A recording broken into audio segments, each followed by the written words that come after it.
And it gets even grimmer because the truth is there can be more money in a patient relapsing than in them recovering. So at its worst, this system encourages a cycle of admission, relapse, readmission, and relapse again. This cycle even has its own special term. It's called the Florida Shuffle. And if you are not extremely lucky, this is how it ends.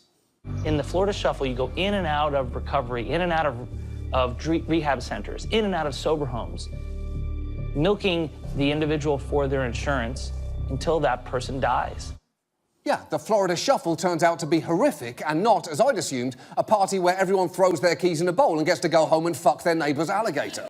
And the thing is, that donkey fucker's remarks actually get at why scientists can be at a real disadvantage in this debate, because they, by their nature, are careful in how they present their conclusions. Science and English are not really the same language. And so when a scientist says, we have no evidence that there's a link between vaccines and autism, what they're really saying is, you know, we are as positive as someone can humanly be that there's no link.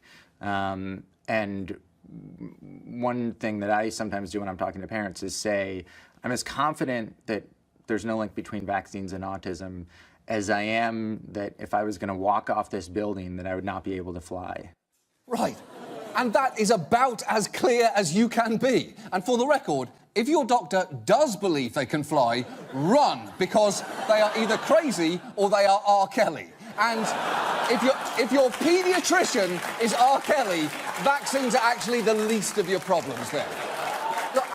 But the mandate keeps younger, healthier people in the system, which is crucial to lower the cost for everyone else and to keep in popular provisions like, among other things, not punishing fat babies.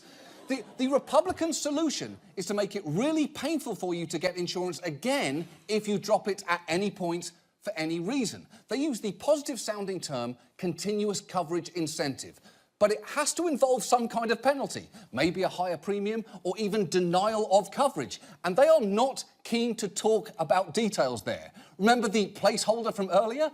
That was in place of an explanation of the continuous coverage incentive. Basically, this is a subject so toxic, they'd rather just go abruptly silent, much like when you're a white person singing karaoke and you realise, uh-oh, we have an N-word coming up.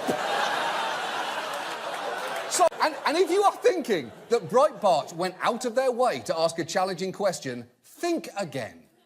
Go ahead. This decision to publish fake news and all the problems that we've seen throughout the media over the course of the election, what reforms do you recommend for this industry here? And I actually have two follow-up questions. Does this feel good? And will you let me know when you're going to come? just tap my head. Tap my head. Look, the end game here is obvious. With a completely delegitimized press, you're only going to have one source to get your news from, as one congressman happily pointed out. Better to get your news directly from the president. In fact, it might be the only way to get the unvarnished truth. Getting your news directly from the leader is basically the philosophy of North Korea. And it is true that China could increase enforcement of its sanctions, but they are understandably worried about where that could lead. What they worry about is, if they do that, will the regime collapse? What does that mean? Millions of refugees pouring into China, possibly a unified Korea that is then a pro-American country sitting on their southern border. Don't forget, there are 30,000 American troops in South Korea, right, which would then be on China's border. And, by the way, 15 nuclear weapons. You know that there are a lot of problems when you end up saying, oh, and by the way, 15 nuclear weapons. Imagine you were a babysitter and you heard, OK, you've got his EpiPen, you know about his nut allergy, he needs his inhaler every hour. Oh, and by the way, he has 15 nuclear weapons. Now, I have a feeling that Jared is going to do a great job. I have a feeling he's going to do a great job. He is so great. If you can't produce peace in the Middle East, nobody can. OK, then nobody can. Or I am wrong. And future history books will say, and peace was finally brought to the Middle East by a sentient Coles mannequin who read a book once. But Jared actually has even more responsibility. He's also reportedly been the primary point of contact for 24 different countries. And if you look at photos of Trump's meetings, it's like, where's Waldo? He's in all of them. When Trump met the leaders of Congress, there he was. At a listening session with business leaders, there he was. At a meeting on cybersecurity, there he was. At a meeting with a Saudi prince, there's Jared. Japanese Prime Minister, boom, it's J-Dog. Chinese president visiting, you got Kushner in the house. Discussing the airstrikes on Syria, where's the Kush? Where's the Kush? There he is! There's the Kush! But here's the thing. This country did a truly amazing thing. Richard Nixon did a truly... Really? Wow. History has changed. Richard Nixon did a truly amazing thing. He said we should take care of people with kidney disease, and we did it. And we should keep doing it, but we could do it a lot better. The care of America's kidneys is way too important to be treated like a fast food experience, which actually reminds me, there is another victim of this story, and that is Taco Bell. Yes, that's right. Taco Bell is owed an apology, and that sentence has never before made sense in the English language. But Taco Bell, I am truly sorry that a middle-aged musketeer dragged you into this. And I know that you're not going to stand up for yourselves, Taco Bell. You're too busy plotting your next Kristallnacht for the bowels. So in the long term, there should clearly be major reform to this industry and how it's regulated. But that is going to take time. So until then, you need to freeze your credit reports with all three of these companies and only unfreeze them when you need to apply for credit. And because the freeze option can be hard to find on their sites, if you go to our Twitter feed, we will give you the exact links to do that. And when you do, they will give you a PIN number that you need to unfreeze it. So do not lose that number, or at the very least, make it something memorable. I don't know, like 457-55-5462. But not that, because of course, that's Todd Davis's Social Security number.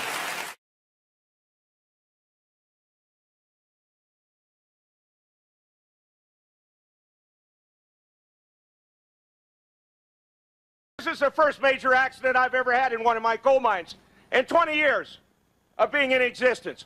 The first major accident. And this was caused by an earthquake. Not something that Murray Energy or Utah American did, or our employees did, or our management did.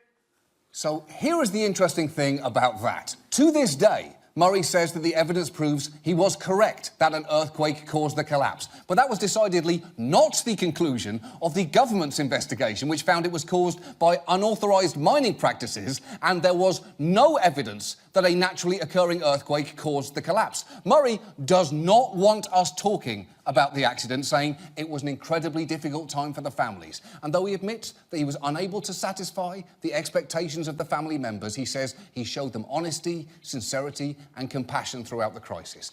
Look, in 8 days, the UK is set to walk into a negotiation with no real leverage, no significant political mandate, and no coherent plan. And I don't really have a solution to that. But I do have a proposal for Theresa May, because at this point, you have basically fucked everything up.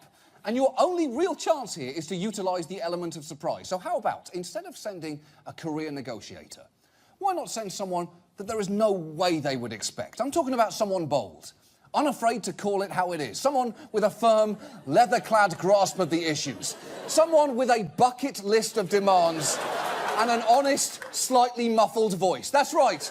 I'm talking about the intergalactic space lord himself. Here's the question. Is he willing to do it? Well, yes, he is.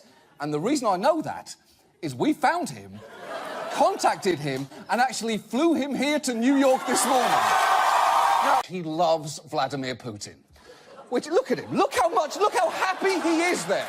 I've never been that happy. And look, it's hardly surprising. Putin appointed Kadyrov to the Chechen presidency in 2007, and in return, it seems Kadyrov is absolutely obsessed with him.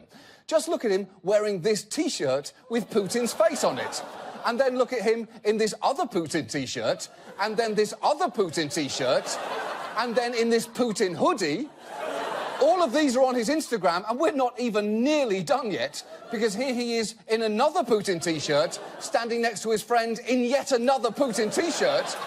And here is another one where everyone in the photo is wearing a Putin T-shirt.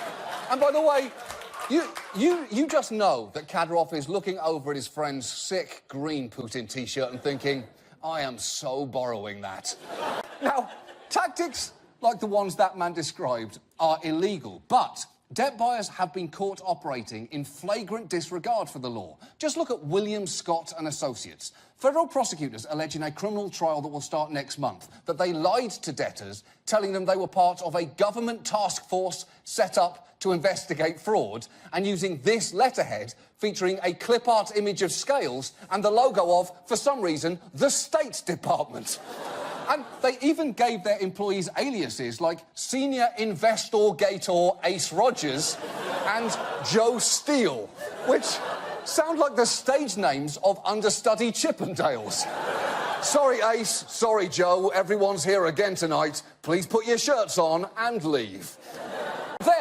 But then, in March, representatives came to our office and gave our staff presentations on their new plan. It's the kind of thing no one in their right mind wants to sit through. Honestly, most of us spent it on our phones Googling teacup pig, comma, top hat, comma, shopping, comma, beer, and boom. Boom. We hit the fucking jackpot. And finally, there is WADA. Now, they are supposed to help prevent things like this, but their investigation of the scandal got off to a rocky start because we really only have all this information thanks to a whistleblower, a former Rusada employee named Vitaly Stepanov. He approached WADA with a great deal of information, but their response was not reassuring. He sent 200 emails and 50 letters detailing what he had witnessed. But Vitaly says WADA told him it did not have the power to investigate inside Russia.